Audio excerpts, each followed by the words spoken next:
So yesterday we felt very inspired by the association of Kurma Prabhu. It was very nice, huh? तो मुझे बहुत प्रेरणा मिला कि कैसे कोई भी चैतन्य महाप्रभु कितनी बड़ी कृपा है कि पहले जमाने में भगवान को प्राप्त करने के लिए आदमी को बहुत मेहनत करनी पड़ती थी, लेकिन चैतन्य महाप्रभु नित्यानंद की ऐसी कृपा है। मुझे बताया थे उनको कोई इंटरेस्ट भी नहीं था और उनका कोई इच्छा नहीं था, लेकिन किसी ने बोल दिया कि इसका नहीं हो, ये नहीं करेगा भक्ति, ये नहीं ज्वाइन करेगा, तो काहे नहीं ज्वाइन करेगा। तो बाकी युगों में शायद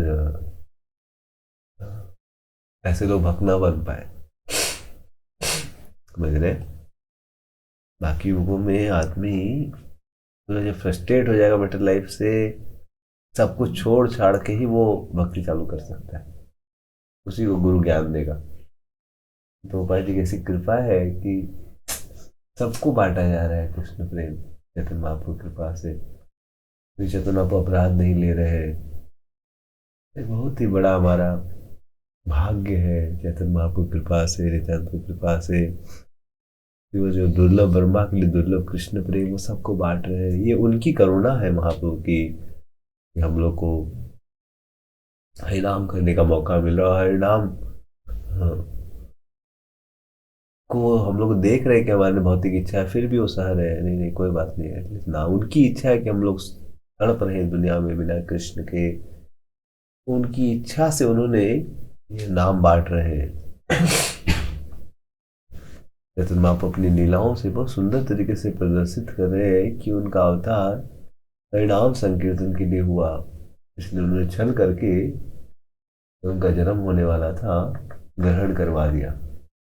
ग्रहण के समय अपशगुन माना जाता है, इसलिए सब लोग स्नान लेते हैं, गंगा में जाकर घर को साफ करते हैं, शुद्ध करते हैं, हरिनाम लेते हैं डर के मारे कि कुछ अपशगुन न हो। तो पूरी दुनिया में हरिनाम हो रहा था। सब लोग, यवन लोग भी बोलते क्या हो गया, हिंदू लोग को पगला गया का हरी हरी कर रहा है। तो सब लोग पूरी दुनिया में एक एक जन ब्रह्मांड में पूरी हरी ध्वनि फैली हुई, तब जाके चैतन्य महाप्रभु सर प्रकट हुए इस चीज को प्रदर्शित करने के लिए कि मेरा अवतार संकीर्तन के हेतु हुआ है। और चैतन्य महाप्रभु बहुत सुंदर लीलाएं है, कैसे जो चलना चालू किए किसी के घर में भी चले जाते थे। अब बोलते थे कि मुझे संदेश दो, मुझे ये दो, मुझे वो दो, कोई नाम ही नहीं बोल पाता था। भगवान लीलाओं में सिखा रहे कि मुझे दो तुम, और इसी में तुम्हारा जो कृष्ण को देता, चैतन्य महाप्रभु को देता था, पूरा खुश हो जाता था। इसलिए जीवन में जो आदमी कृष्ण को देगा वो हमेशा खुश रहेगा, वही वास्तविक आत्मा का आनंद है। और चैतन्य महाप्रभु जाते थे और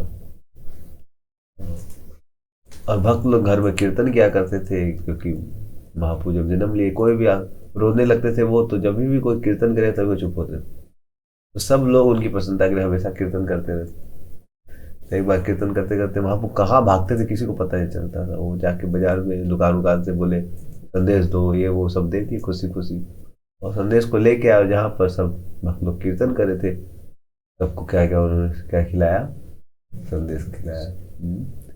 तो वैसे ही वही भगवान से चैतन्य महाप्रभु, हम भी अगर कीर्तन करते हैं तो हमारे लिए भी क्या पर्सनली क्या लेके आएंगे, संदेश लेके आएंगे। तो सोचिए भगवान अपने हाथों से आपके लिए कुछ लेके आए तो कैसा लगेगा। तो भगवान भक्तों के लिए ये संदेश बहुत मीठा होता है, भगवान के द्वारा लाया, उनके अमृतमय हाथों से आपको संदेश खाने मिले, इससे बड़ा क्या सौभाग्य हो। तो यही सौभाग्य हमें मिल सकता है अगर हम बढ़िया से अच्छी मन लगा के अगर भगवान का नाम लेते हैं, हरे कृष्ण कृष्ण कृष्ण हरे हरे, हरे राम राम राम हरे हरे। तो वो कृष्ण प्रेम हृदय में जागृत होने लगेगा, हमारा स्वाभाविक आकर्षण भगवान में बढ़ने लगेगा। भक्तों को ये भगवान का नाम बड़ी तीव्रता से, बड़े चाव से, बड़े लग्न से लेना चाहिए। चैतन्य महाप्रभु ने स्वयं अपनी लीला में प्रदर्शित किया है कि जो कीर्तन करते थे, जो जप करते थे, उनको बहुत प्रिय थे। तो हम लोग जो जप करते हैं चैतन्य महाप्रभु का चैतन्य महाप्रभु के अनुगत होके करते हैं, इसलिए हम मंत्र जप करने के पहले श्री कृष्ण चैतन्य प्रभु नित्यानंद श्री अद्वैत गदाधर सरस्वती गौर भक्त के बाद उनके अनुगत होके उन्होंने बोला है हरे कृष्ण मंत्र करने। क्योंकि जब जो आदमी चैतन्य महाप्रभु के अनुगत होके हरे नाम संकीर्तन करता है उसको लाखों गुना ज्यादा फल मिलता है, उसके अपराध भी नहीं लिए जाते। इसलिए जो चैतन्य महाप्रभु का स्मरण करके उन्होंने कृपा करके भगवान का नाम दिया है, गुरु वैष्णव के स्मरण करके भगवान का नाम लेता है, इसलिए उसको लाखों गुना ज्यादा कृपा। इसलिए वेदों में जब आदमी अर्पित करते हैं कुछ भोग को भी तो उसमें एक ही मंत्र है, नमो ब्राह्मण देवाय गो ब्राह्मणिताय जगताय कृष्णाय गोविंदाय। लेकिन श्री प्रभुपाद जी ने बोला कि हम चैतन्य महाप्रभु का मंत्र करते हैं, हम चैतन्य महाप्रभु के थ्रू जाते हैं तो उसमें अपराध नहीं लिया जाता। और गुरु वैष्णव के थ्रू जाते हैं प्रभुपाद मंत्र जो भी है परंपरा के थ्रू, तो ये बहुत ही अच्छा प्रभुपाद ने हमें तरीका दिया है। तो हमें बड़े ही सावधानी से, बड़े प्रेम से, बड़े लग्न से, मन तो नहीं लगेगा आपका, कभी कभी मन नहीं लगे तो आप चैतन्य महाप्रभु का स्मरण कर सकते हैं।